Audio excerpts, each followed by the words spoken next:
Today's topic is, are you progressing too slowly in Norwegian? That's a little provocative topic, but why I picked it is because very many students tell me this, that they have this feeling of inadequacy, and they feel that all these other students, all these other people are progressing much faster, they are learning much more efficiently, they are reaching the results that they would like to see for themselves. And why isn't this happening for me? Now, I'm one of the quick students, I'm making air quotes here, if you're just listening to me. And I kind of know what the difference is, right? When something comes more naturally to you versus when you have to put in more effort or more time. And I just want to say that this is normal and it has nothing to do with your character or anything like that, right? This is very, very important to think of all the time, because these are especially lady students that I meet in my courses, but not only, guys have this as well, even if not that commonly. And people would consider themselves, I don't know, stupid or less than, because the language is coming more slowly to them. And I would say this is maybe what you might call a talent of sorts. It's some kind of aptitude or some kind of mm, tendency towards catching something more quickly. And we all have this. All of us are very quick in something. And for some of us, it's language. But what's wrong is the conclusion that if it's not coming like that to me, then I can't do it. This is the piece that we have to attack and disassemble and change, because everybody can learn to speak Norwegian, but it can take a bit more time for some people to reach that threshold above which it starts being easy and enjoyable. Well, it might be coming a bit more naturally to these other people than to you, but that doesn't mean that it won't come to you, right? Maybe you need to put in a bit more hours initially, and we'll be talking about hours of what in just a second, because that's very important. Not all the study hours are created equal, right? But you might need to put in a bit more of those hours before you reach that threshold of understanding, of insight, of kind of knowing what you do, of having gathered enough material and having enough to work with in yourself already to build on and to make things easy for you, right? So for me, there's a difference between the people who kind of naturally progress quickly in languages or in other things as well, and people who would progress more slowly. There is no moral label on this. Like, the people who progress quickly in languages are not better than you, right? They have maybe more aptitude towards catching the language. And also, maybe they have a different mindset. That's something you can work on if you know how, and make things easier for you and quicker. But it doesn't mean anything on that moral level, right? But I meet so many people who struggle with this and feel like, oh, it's me, it's me. Well, it's something in your brain, definitely, that makes it a little bit harder for you to reach that threshold above which it's more easy, but you can reach it. You just put in a bit more time, and if you're relaxed, it will work out. Yeah. But I just want to give you a bit of context. I didn't particularly like math in at high school, and at the beginning of my high school, I was convinced that this is something I can never understand. I was just like completely lost, or not completely. I mean, I could get an okay grade, but it's not like I understood it. I just understood how to get past a test, some of the tests, yeah, and I could maintain an okay grade overall. But I remember we were learning about functions and graphs, and I literally memorized which graph belongs to which equation without understanding at all, like, how do they connect. And I had this belief about myself that I'm just bad at it and I can't do it, and it's not my thing, because languages were my thing. And I just never looked into it, right? I totally had the capacity of understanding why this graph belongs to this equation, but I just never really did it. Yeah, I had this barrier there because, like, if I did, it wouldn't work. So why bother? And then later on, towards the end of my studies, I figured out that I had to take the school leaving exam in maths because it was least evil of the options that I was sitting with in that particular constellation. And I was like, oh my, I need to do this in maths, but I'm so bad at maths. But then I somehow managed to flip my mindset because I saw that this was my only option, that all the other options were much worse than this one. And I actually managed for the first time to tear down that barrier and really look into it. And it did take me more time. I had to spend more time on it than some of my classmates, like those who were good at maths from the beginning, right? But I did get there. And I really thought of myself as the worst person for maths. Like, I could never understand it. And it turned out I actually could when I devoted enough time to it in the right state of mind, yeah, and with the right motivation. So this example led me to believing that it is possible. Like, I'm not getting the Nobel Prize in that field, yeah, but I was totally capable of reaching that result that I wanted to reach. I did pass the exam and I did get a good grade, and I understood so much in the process that I had never believed I could. And this is exactly the thing with Norwegian as well. So many people tell me, like, no, I can't. I feel stupid. I'm so slow. Yes, it might take more time for you, but that's okay. Yeah.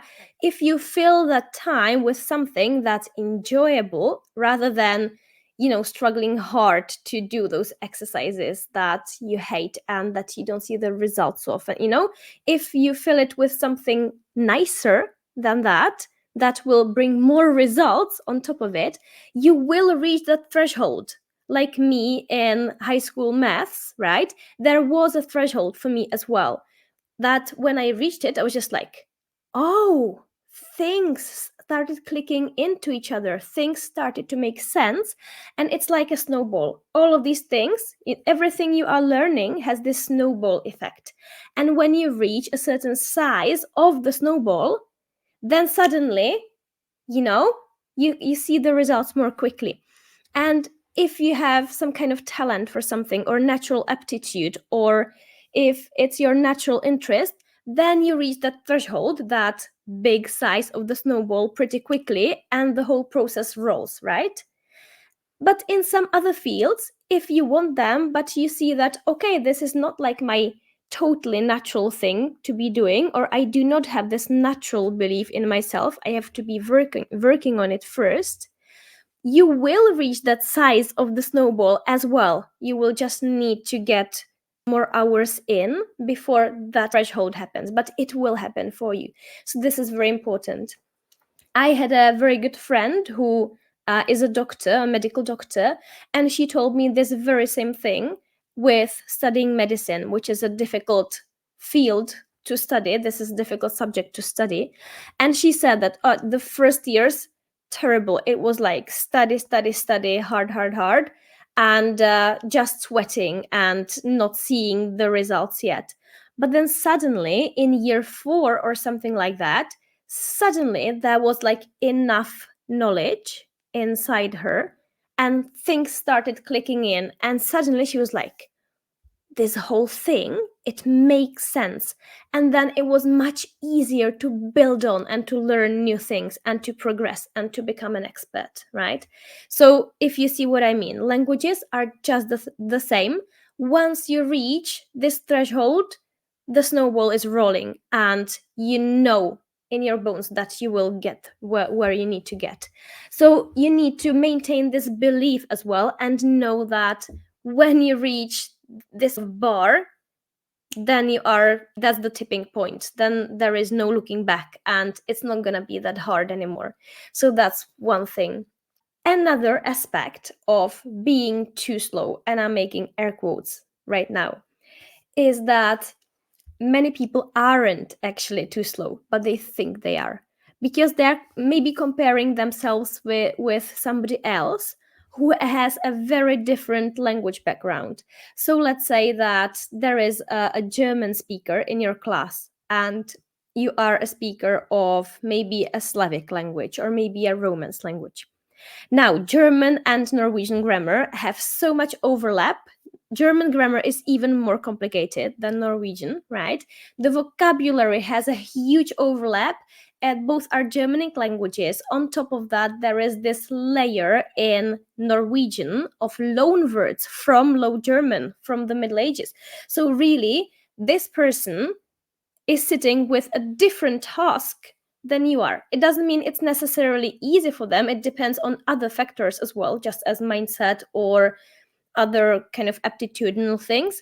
But they are learning a different language from you in a way, right? It's a bit like if I was asked to learn Polish or Russian, which are typically considered to be very difficult languages to learn. I would reach B2 in like under a year, right? Because I speak Czech. So I understand like all the stuff that's considered very difficult in those languages, all the flexion and all these phenomena. We have that too, right? So just be like, this is the same as in Czech, Czech, Czech, Czech, right? And it would be easy for me. For somebody who only speaks English or a Romance language, it would be really hard to learn Polish or Russian. So they would use maybe, I don't know, maybe 2-3 years to reach the baseline that I'm starting at, right? So when we are speaking about how long does it take, like how long does it actually take to learn Norwegian, we really need to look at this. What's your linguistic background? Are you bilingual from before? If you are, then that might be an advantage for your mindset and for the connections in your brain to take in yet another language rather than being monolingual. But I don't think many of you are monolingual at all. Yeah, but most of you would be bilingual or multilingual already. But that is an advantage in a way. And then you have all these mindset things, like what labels have people put on me in the past that can be really, really slowing you down if you got the wrong kind of labels, right, for languages, as many of us have. And we've been discussing that on the live stream for a long time. But also the specific languages that you have in your background. So if you have a Germanic language in your background, that might be a huge advantage if the other things are in place, right? And if you don't, then you mustn't blame yourself that you are taking longer, right? Because you need maybe a year to reach the baseline some of your colleagues were starting at. So just think of that when you think that you are too slow. And then yet another level of perfectionism. I've had students who felt that after 2 years of Norwegian in the classes, while also maintaining my family and having a full-time job, I should be able to be native-like. And this is honestly just imagination, right? For some people who have the right kind of linguistic background, who have natural aptitude, so their starting point is very high already, and they love to do it, so they have an easy time devoting a lot of time to it. Yeah, if you have like this ideal combination, you can get above B2, you can get within 2 years. But all of these things need to be in place first, right? If you need to get to that high bar before you start up from there, yeah, that's actually the point where the snowball is big and rolling already, right? So if you need time to get there, then you are comparing pears and apples, right? This person who has all these things, all this magical combination in place, that's not somebody who's doing the same task as you. But even if you have everything in place, it's not common to get above B2 in a year, or like 2 years for B2. That's like, wow, that's really cool that you did that. Yeah, that's not anything automatic at all. I've seen people do it, but usually in 2 years, when you are doing other things as well, like having a life, the B2 you can get is that you get past the exam, but it's not you have an universally easy time speaking, for example. But yeah, just don't think that you can get to native like in a year just because you think that somebody else maybe did it, but maybe they were Swedish, or maybe they were Icelandic, maybe they were German and loved language learning and had a linguistic background, right? So just don't be a perfectionist and don't think that you are slow or stupid when you actually aren't. Yeah. So the reality versus the some of the expectations that we might put on ourselves. Very important. Now let's talk about these 600 hours, shall we?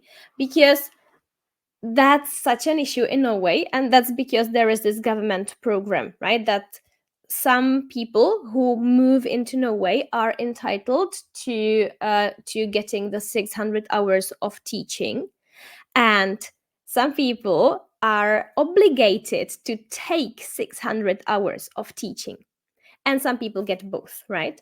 And for me, this is something really hard to grasp, that you would frame it by time and that you would make it obligatory that for these people it's gonna be the hours, and for these other people, if you're coming from the EU, for example, it's enough if you pass the exam.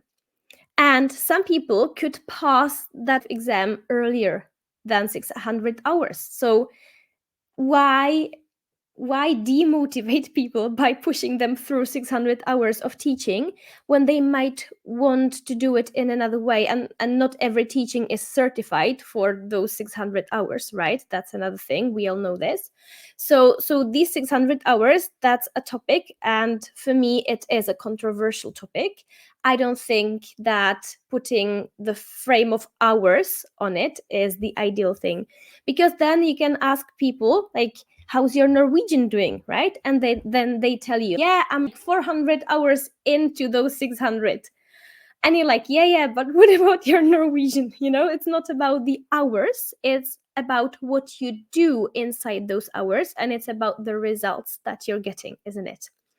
And these 600 hours, I think that they come from this notion that has been around for some time, that to progress a level in the common European frame of reference, which is A1, A2, B1, B2, and so on, it would take around 200 hours. And in that sense, A1 and A2 are taken together as one level in a way, because for adults, reaching A2 is relatively easy compared to the levels above. Yeah. So that's where the notion comes from, I think, that it would take approximately 200 hours to go up a level. And now there are a few problems with it, right? And one of them, of course, is what we have been talking about, that it really, really depends on your background. For many people, A2 is something that actually is their baseline already. Like if you speak German and you get a Norwegian text and you manage to get into a calm state of mind, and you read the text at A2 level, you will be able to pass a test, maybe even B1, without ever formally studying Norwegian. Do you see what I mean, right? Speaking is, of course, verse or writing that you would need to invest some hours there. But this situation is very different, right? Or if I got this Polish listening exercise, I would probably pass maybe the B1 level without ever studying Polish if it was an okay topic, like depending, right? But I might pass the B1. And I couldn't speak Polish, obviously, but if I took classes or if I worked on it, I would be at A2 pretty quickly, because the requirement for the communicative capacity at A2 is relatively low. Like you can make mistakes, you can make a lot of mistakes. You just have to make yourself understood on everyday topics. Yeah. So for somebody, it would take 200 hours. For somebody else, it might take 20 or 30 hours to just kind of somehow fix their speaking and writing in those topics that are required. So much for 200 hours to reach A2, right? And Another thing with this is that it is not linear. This scale or this framework for languages and how long it's supposed to take for people, it gives this notion implicitly that it would take the same amount of time to get to A2 and then to B1 and then to B2 and then maybe to C1, right? This is not true. This is not true. It takes more time investment. I was gonna say more effort, maybe more effort as well, but depending, right? I would say not necessarily effort, because when you get above A2, then your ball is rolling faster than it was at the very beginning when you didn't understand anything, right? At A2, you can start really using sources in a really intensive way, and it's more pleasurable because you understand more and you have more choice. So the snowball is already rolling, so that's maybe easier in terms of the effort, but it will take more time investment to get from A2 to B1 than it did typically from 0 to A2. And this is something that not very many students are aware of. And if you see the structure of courses, one course for A1, A2, and then there is another course of equal length for B1. And that's where the trouble starts, because most participants on the course will pass the B1 exam, but just like scraping by the exam doesn't mean that it gave you the level of comfort and confidence in yourself and ability to really function on that level. Yeah, that's a very different story. How, like, if people get past the exam, or if people are able to be using the language the way they actually want it, be relaxed and not getting overwhelmed by the fact that they have to converse in Norwegian and all that stuff. But then there is this other course for B2 that's maybe equally long as the B1 course. Sometimes the B2 course is longer or has more hours, but it would have like more academic curriculum. And that's another weird thing, that we associate B2 with academic genres of writing, things like that. But most of my students that I have worked with were after speaking, like just teach me how to speak in these normal situations and not get anxious about it and be able to react, be able to understand real life Norwegian. They don't need to write academic texts, right? But in many of these B2 courses, you get more hours of teaching, but 1/3 of those hours are in a way lost on practicing things that you then don't have use for. So the part of the course that teaches you the language itself the way you would need is actually equally long or shorter than the B1 course. And it would take more hours. That to get from B1 to B2 is more of a time investment than to get from A2 to B1, right? So this is very important as well to notice, because many of us reach what's called the OK plateau at around the B1 level, where we feel that, oh, I have stopped progressing now, and we need to get past it. And it takes time. It just takes time, and it takes more time than it did to A1. Yeah. So you are not slow. You are normal. The fact that it feels slower is that learning a language, it's a bit like the snowball as well, right? You learn some kind of basics, so it's not a line, it's a ball. You learn some kind of basics, and then you put on that and on that and on that, and obviously the surface of that ball is getting much much much bigger all the time. Yeah, so you would be working at a very different level when you are doing B1, or what would correspond to that. You don't need to be anchored in a formal structure of courses, but your learning expands in that way, right? So maybe you are not slow, maybe you just think that you are and you aren't. Now let's talk about what we put into those 600 hours. Yeah, because 600 hours is a lot of time. That's quite a big portion of our lives, right? 600 hours, oh my god. And if you sit in class and are not sure why the teacher is talking about the thing they're talking about, or you don't understand particularly, or you have heard it before and you actually know this, right? Or you're practicing a dialogue that you don't think you would be using, like there might be all these things in the class, and you need skills on your own to actually utilize the classes. And not all classes are ideal, we know that. And if you sit through 600 hours of that in blocks of 4 hours after work in the evening, finishing at 9 o'clock p.m., it's not like these 600 hours have been an efficient use of your time, have they? So maybe you will need more hours, or maybe you could have reached a better result using fewer hours doing something else. But I would say if it took 600 hours for you, it might. Yeah, the number isn't that stupid. It's artificial and it's gonna differ vastly. But if we say it would take 600 hours for you, yeah, then maybe 500 of those 600 hours you should spend consuming the sources. 500 out of those 600 hours. So 600 hours of sitting in class are no guarantee that you will be equipped for those situations that you need in your everyday life. Yeah. And then you might feel that, oh, I'm so slow. No, but you aren't slow given the thing you've been doing, right?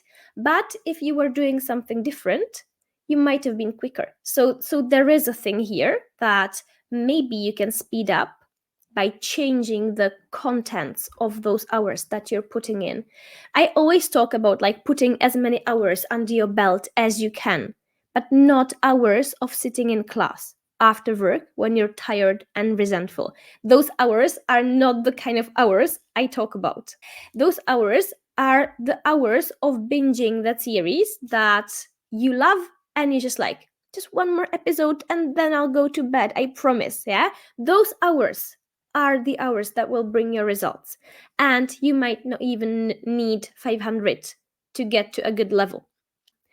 But generally speaking, you really need to be getting in the listening, not the listening exercise necessarily, focusing on answering the quiz questions. No, just flooding your brain, listening to something pleasurable that makes sense to you. It doesn't have to be super clever, it can be a sitcom, but the sense it's making to you is that you see that those people are talking in everyday situations. You might use their lines in your actual life. It's not artificial in that sense. It's an artificial series, but the situations are not that artificial in themselves. So very, very important. You might be slower than you could. And a major reason for that is the contents that you're filling those hours with. And obviously, if you are slower than you want to be, then your priorities and your true inner motivation. One last point I want to touch, because that's how I got inspired to talk about this topic. A student of mine wrote to me when I was asking, if you had this magic wand and you could make one thing about learning Norwegian disappear, it would just gone, what would it be? And she wrote to me and she said, you know what, for me, it would be this feeling of impatience that I have. And she said that, I'm learning Norwegian because I want to, so I do not have that tight time frame on me as many of you do. But still, even if I have a free week and I'm like, I'm going to double down on it, I'm going to study, there is only so much you can take in a day, not more. Just you have some capacity before it flows over. And you feel like, no, you know what, I need to go and do something else. And this is true. We have this kind of capacity for various things, that when it's like that, it's okay. And when it's like that, that's too much for that day. So we need to be keeping an eye on that as well and working on it, and be like, learning a language takes time. And I'm collecting hours here, I am, but I'm paying very close attention to what kind of hours these hours are. It's not like sitting and doing the godkjente timer, yeah. And I know some of you have to. I've had a student as well who told me that I need to do my 600 hours and I feel resentful around it, and I would like to do other things. but I need to sit with this platform that is godkänt for those 600 hours, and I need to be clocking in hours on that platform, even though I see this is not the best way of learning for me. And this is not a unique story at all. I have heard it from all places that I need to do 600 hours. Or when I offer courses, I get this question from people like, how many hours is your course? And I always say my course is 1 hour of a common lesson per week, approximately half an hour to hour and a half of the Q&A sending. There are some short modeling videos that I also give. There are some motivational videos that people can watch that always come with the course to cheer people on. And the rest, I offer all the sources and all the suggestions and all the theory and all the coaching, but it takes as many hours as you decide to put in.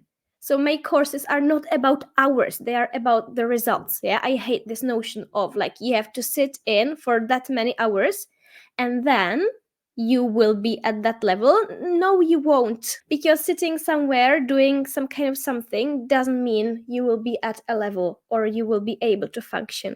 So I really, really get this. I know some of you have to, but really, when you are collecting your own hours so that your snowball gets moving, you need to be paying very close attention to what they contain. And that will also help you with your patience.